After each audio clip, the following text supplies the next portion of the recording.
Acha nichukue nafasi ya kuwashukuru na habari zetu tuzianzie Gakenke, nyanda za juu za Minembwe za tariki ya leo 10 Juni mwaka 2026. Ni saa 11 asubuhi katika eneo la Gakenke lililoko kwenye nyanda za juu za Minembwe, sekta ya Lulenge, wilaya ya Fizi, mkoa wa Sud Kivu. Mapigano yalianza kwa nguvu kubwa. Kulingana na taarifa zilizopo, mashambulizi yaliendelea kwa kutumia ndege zisizo na rubani, na maanisha drones, na silaha nzito.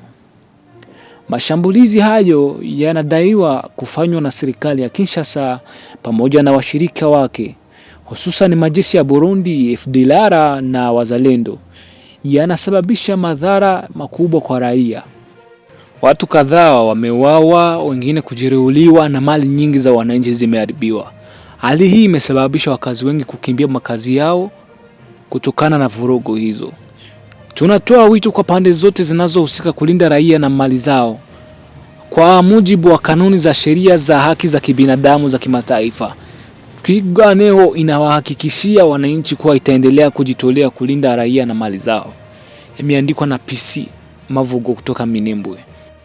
Na tukielekea Kivu Kaskazini, mjini Goma, ni kuwa mwakilishi maalum wa katibu mkuu wa Umoja wa Mataifa, mkuu wa MONUSCO James Swan amerudi leo mjini Goma katika mkoa wa Nord Kivu, ikiwa ni sehemu ya ziara zake za kawaida katika mikoa mbalimbali kwa ajili ya kufuatilia utekelezaji wa jukumu la mission au misio wa MONUSCO. Katika ziara hiyo inatarajiwa kufanya mkutano na serikali ya AFC M23, Twirwaneho, kituo cha pamoja kilichopanuliwa cha uhakiki pamoja na wafanyakazi wa kijeshi wa raia na Umoja wa Mataifa. Mazungumzo hayo yanalenga kuimarisha jukumu la MONUSCO katika kusaidia ufuatiliaji na uthibitishaji wa usitishaji wa mapigano kwa mujibu wa azimio ya mwaka 2025 la Baraza la Usalama la Umoja wa Mataifa. James Swan pia atatoa tathmini kuhusu juhudi zinazoendelea za Umoja wa Mataifa katika kusaidia shughuli za kuzuia, kujiandaa na kukabiliana na mlipuko wa Ebola. Na tukiingia Kivu Kusini, ni kuwa makamu wa gavana chini ya uongozi wa serikali ya AFC M23 Twirwaneho Dunia Bwege awataka viongozi wapya wa manispa kuwa mfano wa mapinduzi. Viongozi wapa walioteuliwa na uongozi wa serikali ya mapinduzi ya serikali ya AFC M23 Twirwaneho kusimamia maeneo yaliyodhibitiwa wanahimizwa kufuata mwelekeo wa mapinduzi. Haya yalijadiliwa katika mkutano wa kwanza wa mawasiliano ulioitishwa Jumanne tarehe 9 Juni mwaka 2026. Jana, hiyo ilikuwa ni jana, na makamu gavana anayeshughulikia masuala ya kisiasa, kuitawala na mamlaka Dunia Masumbuko Bwege. Mbele ya viongozi hao wapya walioteuliwa na uratibu wa serikali ya AFC M23 Twirwaneho, aliwataka kuwa mfano bora na uongozi. Lengo ni kujitofautisha na wale waliotangulia. Alisema, na mnukuu hapa, alisema, mapinduzi yanahitaji viongozi waadilifu wa mfano na wanaotumikia wananchi.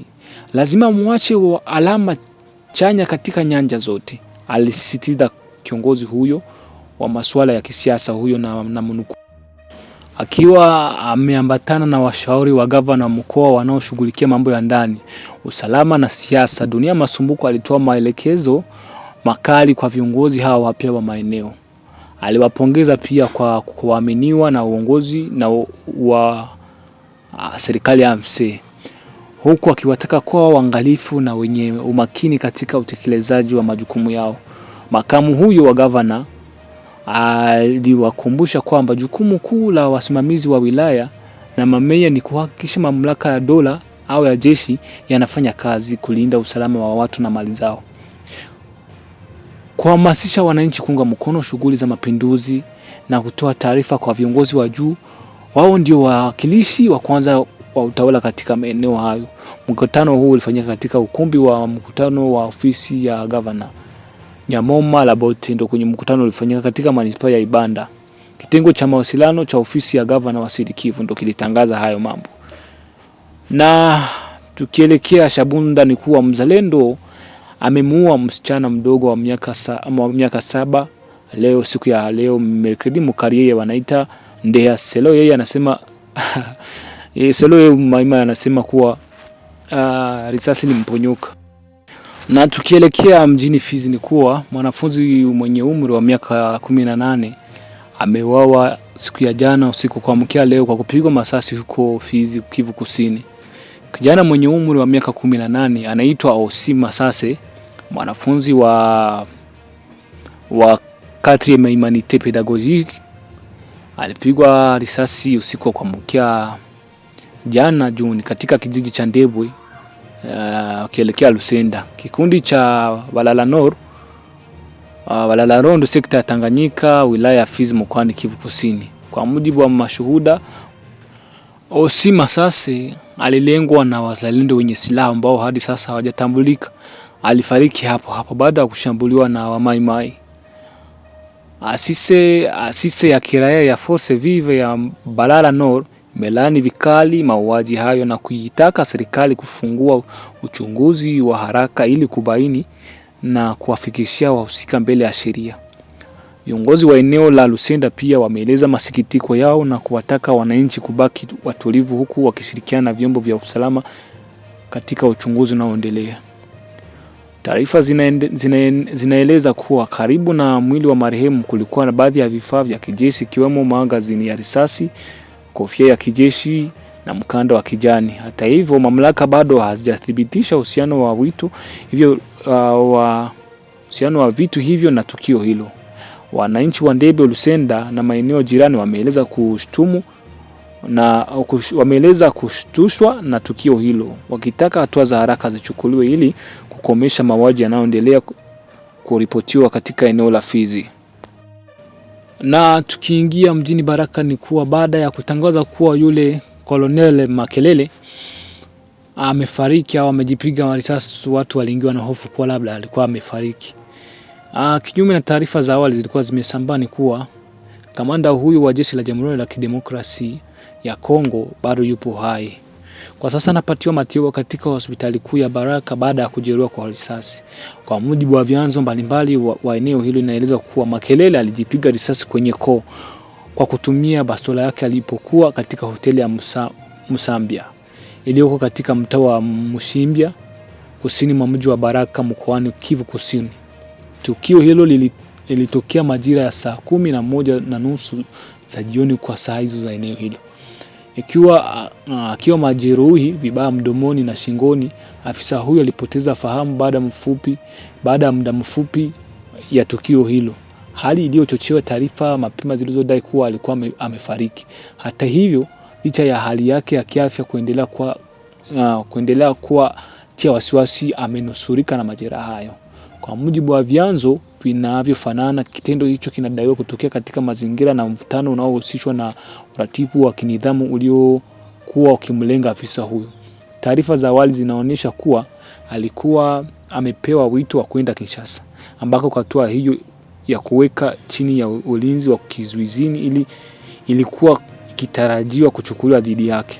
Jumatano hii, na maanisha Mercredi hii, Makelele alipotiwa kusema kuwa alikuwa na tofauti za kimtazamo na kamanda wa muda wa kanda ya. Alikuwa na bifu na huyo kamanda, labda alikuwa naye huko sehemu za Baraka, hususan kuhusu usimamizi wa mapato yanayotokana na shughuli za uchimbaji wa madini zinazofanywa na uendeshaji wa Kichina katika eneo hilo. Na tukijelekeza Butembo ni kuwa asasi za kiraia za Bulengera zalalamika kukosekana kwa maji kwa muda mrefu. Asasi za kiraia katika manispaa ya Bulengera mjini Butembo zimeonywa kuhusu kukatika kwa huduma ya maji safi kwa muda mrefu kutokana na kupasuka kwa bomba la Regideso katika selo ya Kisingiri.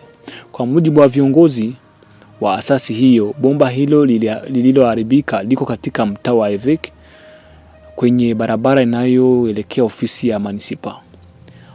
Kwa zaidi ya siku 5 familia nyingi zimekosa maji, hali inayozidisha tatizo la uhaba wa maji ambao tayari inaendelea katika eneo hilo. Kutokana na hali hiyo, rais wa asasi za kiraia za Bulengera, John Kameta, ameitaka Regideso kuchukua hatua za haraka kurekebisha bomba hilo na kurejesha huduma ya maji kwa wakazi walioathirika.